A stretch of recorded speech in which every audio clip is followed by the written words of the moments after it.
Best of R/ Tales from Retail episode 62. This one is a short but odd encounter. So I work in a big chain grocery store, specifically the meat/seafood department as a clerk. Since I am in school, I normally work evenings alongside another college kid, let's call him Michael. Michael and I were just restocking the shelves when a middle-aged Asian gentleman comes up to the service counter. I go up and ask him what could I get for him, and he asks for 40 pounds of crab legs. Mind you, my store is nowhere near the water, so this man was easily looking at a $1,200 purchase, with 4 cases of crab legs. Our department's policy is that we can't sell by the case unless someone orders them in advance. This man had not. I go in the back to talk to Michael, to which he said, "Yeah, we can't do that." That's what I thought. I tell the gentleman that if he would like 4 cases, then he would have to order them, and he went on about how he's done it before. This is not true. We're a smaller store. Selling 4 cases would wipe out our stock, and I eventually tell him that if he wants to just come in the morning and talk to my manager. He walks off and I find out why he would need that much product. I was told that the managers over at the Chinese buffet down the street would sometimes come in for a cheap deal on crab legs so they wouldn't have to pay the supplier. I was baffled, but I never heard anything from it. Thank you. Next. So I was working in the women's section of my store tonight. I got there at 5:30. There was a cart with lots of things in it just sitting there, completely abandoned. I asked a few people around if it was theirs. They all said number. I figured I would wait a little longer just in case. I finally came back to the cart at 6:20. I had seen 2 people look through the stuff in the cart, but no one claimed the cart. I asked a few more people nearby if the cart was theirs. It wasn't. So I started putting the clothes in the cart away. I get the clothes put away and I'm about to start in on the home items, when a lady walks up freaking out that this is her cart and where are all her items. I tell her I'm really sorry. I asked a few people and it had been sitting so long, 50 minutes, that I assumed it was an abandoned cart. She says to me, "What's wrong with you? Just taking stuff out of people's carts and putting it away?" I apologized profusely again and offered to help her find the things I put away. There were 4 things total. I went to grab the 2 dresses I remembered because I had looked at them and liked them a lot. They had just come in today. The other 2 items I knew were shirts, but I couldn't remember what they looked like. So I asked her what the shirts looked like so I could find them, and she literally didn't respond. She didn't say anything. She didn't look at me. It was like she had been transported to another world. I asked again, and she completely didn't respond. We stood like that for 2 minutes. It felt like longer though. She didn't walk away. She didn't even say she didn't remember what they looked like. She just didn't respond. I asked her if there was anything I could help her with. Nothing. No response. So I just walked away, unsure what to do. It was weird.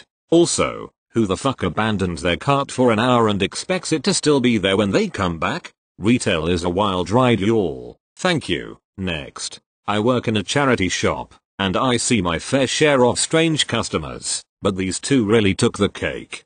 2 women and a man came in one day. While the bloke hung around like a spare part, the 2 women began browsing the rails. Eventually, one of them found something, which is when things got a bit odd.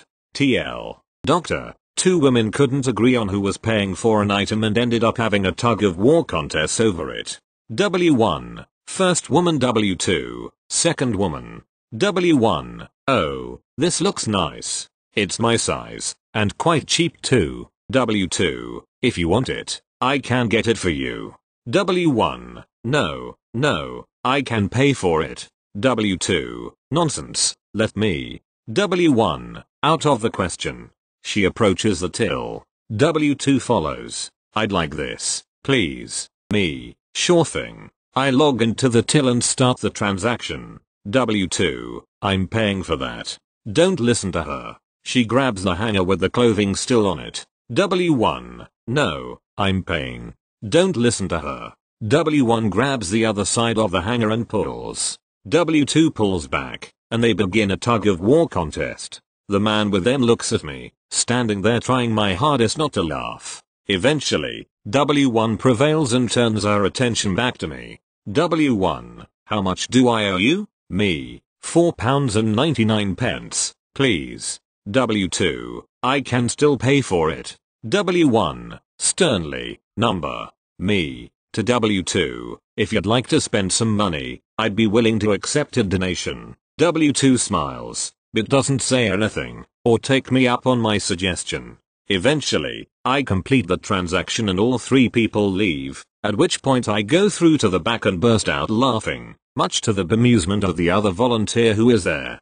Certainly one of the finer things I've seen in my, nearly, 7 years working at this particular shop. Thank you. Next. Some quick background. I work at a thrift store. Surprisingly, I've been there almost 2 years and this is the only Reddit-worthy story I have. So it's that time of year when my store does a deep clean, which I somehow managed to miss last year. I thought it was something that would be done in a few days so the managers wouldn't have to worry about it. Wrong. It takes at least a week. Well, the other day I came in and started to help back near fitting rooms. Not too long later one of my managers walks over to me and my co-worker and asked us to start wiping down the racks holding the clothes with wax paper. If you don't know, that helps the hangers slide better. Having nothing else to really do, I said sure. The manager hands me the wax paper and tells us what area he wants us to do. After he walks off, I look at the wax paper confused as I knew this was not what wax paper looked like. Despite the confusion between my co-worker and I, we get started wiping down the racks, talking as we did so, mostly about what we were pretty sure we were actually using, how I felt stupid doing it, and how it has to be some kind of joke, not caring that customers were all around us and could obviously hear what we were saying. After a little while there's a call for backup cashiers, so I head up to the register, leaving my co-worker alone as he was on fitting rooms. Of course I made sure to bring a piece of the wax paper with me. Once the line was gone, I asked the manager up there at the time, a different one than before, if this was really wax paper even though I was positive it wasn't. She said number. As it turns out, the wax paper went missing from the office and no one could find it. So instead of sending someone down the street to just buy more wax paper, they used an alternative that had a waxy coating. That alternative? Sanitary bags. We were wiping down the racks with sanitary bags. I already knew this, but I guess I wasn't expecting the managers to admit it so quickly. And if you for some reason don't know what I mean by sanitary bags, I mean the bag for women to dispose of feminine products in a public restroom. TL. Doctor manager asked us to wipe down racks with wax paper, but they couldn't find it, so had us use sanitary bags instead. Sorry if I made it too long. I didn't want it to be like 2 sentences. Thank you. Next. From the lovely world of auto parts, a man comes into my store carrying something, whatever it is quite literally leaving a trail of dirt as he carries it towards my counter. He sets the thing down in large chunks of caked dirt cascade down it onto my counter. I look at it and realize it used to be a K&N air filter, 10-cone style filter. I've never seen one this dirty. The surface is smooth. There is so much dirt in this thing you can barely see the unevenness of the surface. The pleats are completely submerged under a cake of filth. He asks me for a cleaning kit. Me, I won't say that it's impossible, but this thing is going to need repeated cleaning to even have a chance. If I were you, I'd get a new one and see if you could maybe salvage this one as a backup. It's probably about $60. Okay, no problem. I order one up and tell him to come back in about a couple hours. Meanwhile, I clean up the dirt trail that reaches all the way out to the parking lot. The filter comes in and he comes back to get it. Me, here you go, clean and new and ready to go. I start ringing up the tag. Me, I gotta ask, how did you get it so dirty? What's it in? Suburban? Him, no. Me, truck? Him, no. It's out of my 2006 Corvette. I stare at him for a few seconds. Me, you must live on a dirt road? Him, no. Me, ranch? Him, no. Me, how? How long have you had a car? Him, I bought it in 2008. He put almost 110,000 miles on this air filter. I then also sold him a can of math sensor cleaner and explained its use, because yeah, can only imagine the look on his face the first time he hit the gas after. Must have felt brand new.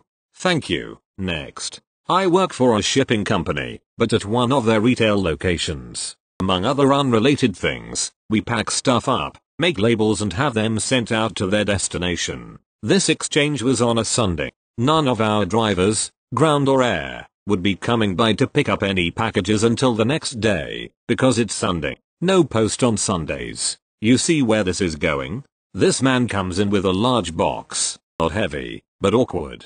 No big deal. He asks me if this will leave today. Me, no, it's Sunday. Nothing will leave here until tomorrow afternoon. This guy, oh okay. Is there anywhere else that will have it leave today? Me, no. No post on Sundays. None of our drivers pick up or deliver. Pause for 5 minutes while he texts someone. I'm guessing to see if he wants to move forward. This guy, what about the location next to the hub at the airport? Me, the hub is closed on weekends. Nothing will leave until tomorrow. This guy, what about the post office or competitor? Me, no post on Sundays. Pause for another 5 minutes. More texting. Something finally clicks for him. This guy, alright then. Let's just get this done. I process everything as normal, and he finally leaves. I don't know what's worse, the fact that I had this exchange at all, or the fact that he worked for the same company as I did. Thank you. Next.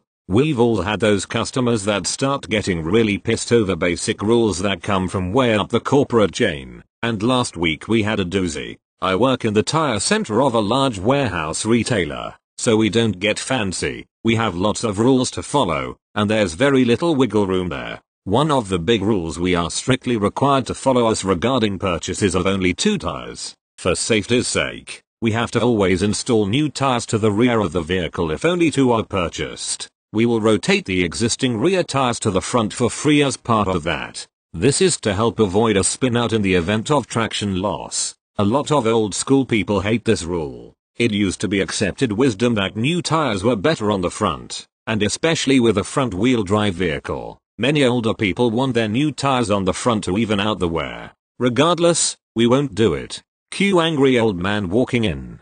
He ordered 2 tires a few days prior and was bringing his vehicle in to have them installed. We go through our usual sign-in process, get to the step where he has to sign the invoice to approve the work, and he loses his mind over seeing that we've signed him up for a rotation in addition to installing 2 tires. He swears up and down that no one told him, that it's his right to get tires installed however he pleases, that he's a paying customer, blah blah blah, the usual. I supervise at work occasionally, but thankfully wasn't that day, so while angry old man is yelling at my poor co-worker who happened to be signing him in, I run and get the supervisor on duty. Supervisor starts trying to calmly explain that this is corporate policy TM and for his safety, but he's not having it. He demands to speak to the manager, of course. Unluckily for him, our manager was in that day, and he also follows policy. Angry old man is not happy. He wants to talk to my manager's manager. We try to explain that the store manager doesn't know anything about tires and won't overrule corporate policy TM, but angry old man doesn't care.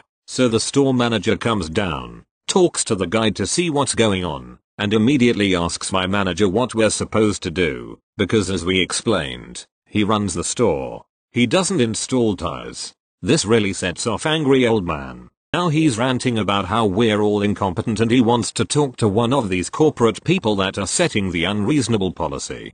During all of this, I've been busy signing up multiple others customers, doing price quotes, selling car batteries, etc. As my supervisor goes to get our regional manager on the phone, the guy who sets corporate policy TM, I'm signing up a guy for new tires on his Tesla. Tesla guy has been patiently waiting in line while I tried to deal with everyone ahead of him, and while the rest of my co-workers try to placate angry old man. Tesla guy finally snaps. He scolds angry old man for giving us a hard time when we're just doing our jobs, following the rules, and are actually just trying to keep him safe. Angry old man just scoffs and tells Tesla guy to mind his own business and buy his tires, but Tesla guy isn't having it. While I run to get his tires, I can hear Tesla guy laying into angry old man about how he should be ashamed, how everyone could have been done and on their way if he wasn't wasting time, and how incredibly rude he's been. Angry old man is left sputtering, and my supervisor comes back with our regional manager on the phone.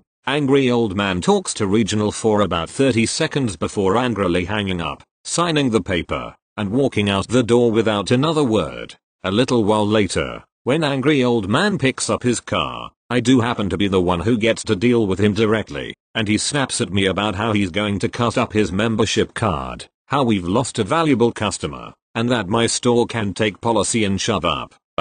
Asses. Tesla guy, you're my hero. Angry old man, I just hope your inevitable heart attack doesn't happen when you're driving, but at least your car will drive straight if it does.